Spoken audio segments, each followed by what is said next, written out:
Ég heiti Tomo Krausenski og óska ykkur. Góðs dags frá verkstæði Unimax. Nýlega var ég að svara spurningum hvað ég muni framleiða á næstunni.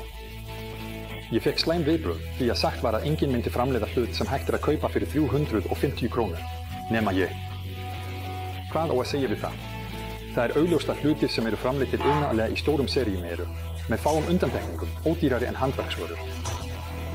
En það má segja þetta og með þessari nálgun myndum við því ekki gera neitt, bara neita, og bíða eftir dauðanum. Við sem erum eldri höfum tilhneigingu til að líta á handverki gegnum sjónarhorn skorts á vörum í sósíalisma, það er að segja, nauðsyn þess að búa til hluti sem miðstýrð áætlunargerð gleymdi. En í markaðshagkerfi er framboð oftast meira en eftirspurn, þannig að handverk er ekki neyðarúrræði, heldur frekar, áhugamál. Og hvert áhugamál kostar eitthvað. Ólíkt mörgum öðrum áhugamálum veitir þetta ekki aðeins okkur sjálfum ánægju, heldur gleður það oft einhvern annan. Til dæmis þegar við búum til, eða gerum við eitthvað. En aftur að spurningunni, ætla ég að búa til tröppur, pall eða stól sem frægasta húsgagnaverslunin selur fyrir 350 krónur. Þetta er þá ódýrari útgáfan úr hrámdiski. Lökku útgáfa úr öskuvi kostar nú 500 krónur, sem er það sama og fyrir nokkrum árum kostaði módel úr harði. Undir laklainu þekki ég ekki lengur hvaða viðartegund þetta er nákvæmlega, en bara út frá þyngdinni er augljóst að þetta er hvorki ösp né birki, sem samkvæmt upplýsingum á vefnum vega frá 3 til 4 kílóum. Hún þoldi líka að vera úti undir berum himni sem tröppur við trampólín, þá enn án verndarlags. Á meðan stórframleiðandi eða kaupmaður hafa eðlilega tilhneigingu til að spara, munum við alls ekki spara á okkur sjálfum. Við munum nefnilega búa til svipaðan kollúreik. Við þurfum ekki að hafa áhyggjur af geymslu við flutning og sölu, svo við munum ekki gera málameilanir í formi sundurtekjanlegra tenginga og notum ekki einu sinni bita af stáli. Ég minni á að við munum ekki búa til kollin, til að spara, heldur til ánægju. Á sama tíma efast ég að fólk myndi búa til eitthvað nákvæmlega eftir leiðbeiningum, teikningum eða myndböndum. Frekar er þetta tækifæri til að læra einhverja tækni eða hugmynd, sem gæti komið að gagni í einhverju öðru verkefni. Endir á heimspeki. Komum okkur að efninu. Fyrir hæðirna þarftu franskar með þversniði 30 og 40 millimetra. Ég gerði þær aðeins stikkari. Úr þeim bjó ég til ramma. Fúgan á kvarðanum gæti verið þynnri. Upprunalega er hún það bil 25 millimetra, sem er tommur eða eins og þú vilt kalla það. Ég skar stangirnar úr gömlum plönkum sem höfðu þegar þjónað sínu besta, en fyrir þessi verkefni reyndist þær vera uppspretta gæða og ódýrsefnis. Ef þú, eins og ég, vinnur með eitthvað eldra timbur, þá þarftu jafnvægis og þykktarþræsara, almennt kallað, hefilvél og þykktarhefil. Ég byrjar alltaf.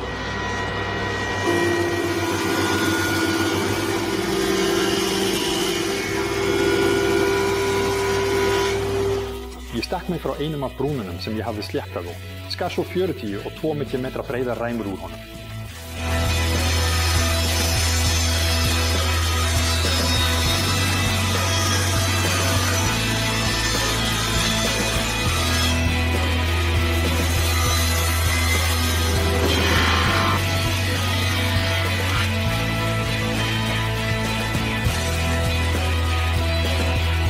Ég teygði eyðurnar í lokastefn þeirra.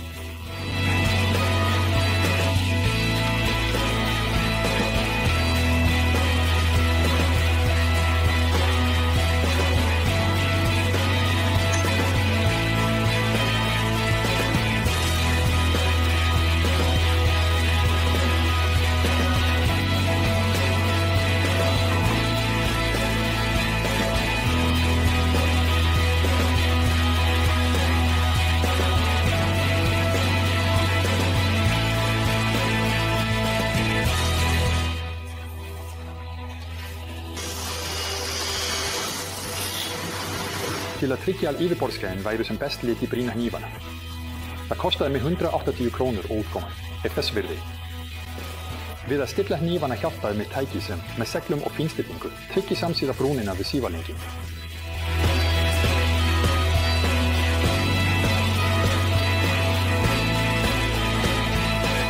Engin standandi hluti er lóðréttur, með undirstöðu myndar hann 5 gráðu horn í báðum ásum. Þessi breiða stöðu eykur stöðuleika stólsins. Þverskurður undir horni eru auðveldastir að gera á skábor. Bæði skáhornið og hallinn þarf að stilla á 5 gráður.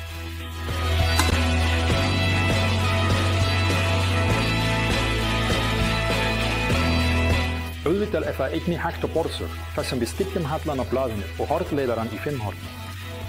Þannig eru allar stóðirnar sagaðar.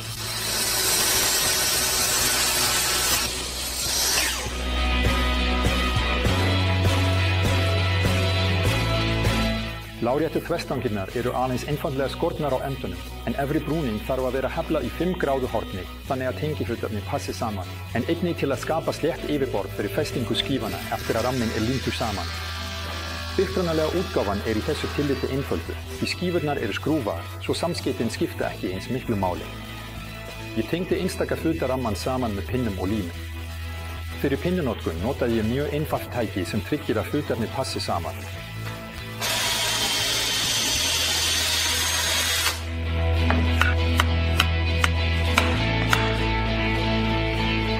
Límið í flokki 4 leyfir notkun stiga í raka og jafnvel utandyra.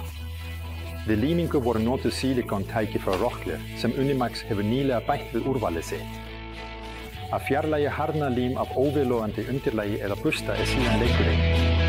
Fyrst eru hliðarammar límdir saman.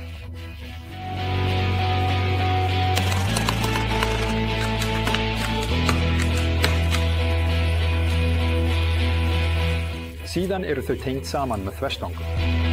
Eftir að límið hafði þornað, rúnaði ég alla hlutana með fræsara.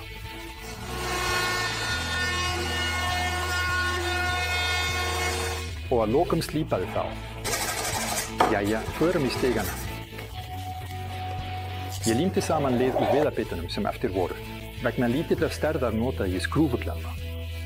Þegar ég mun líma saman stærri spónaplötu í einhverju öðru verkefni, mun ég með ánægju kynna ykkur sérstakar klemmur fyrir spónaplötur beint frá Unimax framleiðslunni.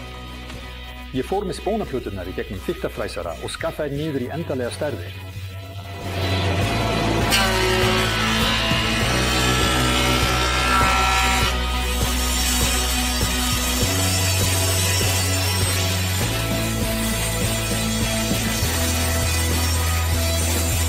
Í minni stegan bjó ég til útskurði.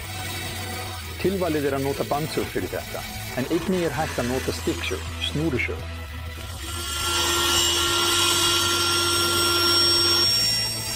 Og auðvitað klassíkina, handsög.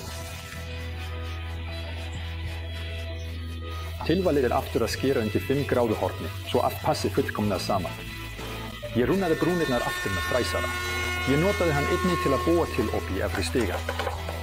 Ég notaði sniðmát sem ég bjóð til í fortíðinni. Með hjálp afritunarhrings og spíralfræsara get ég auðveldlega skorið út sömu op fyrir þægilegt grip, hvort sem það er í mismunandi kassa eða í verkfæri fyrir verkstæði. Og svo fylgir aftur lokastífur. Ég valdi einnig tappa til að tengja efri skífuna við ramman, en ekki svo mikið vegna styrkleika, heldur frekar til að stilla stöðu við límingu.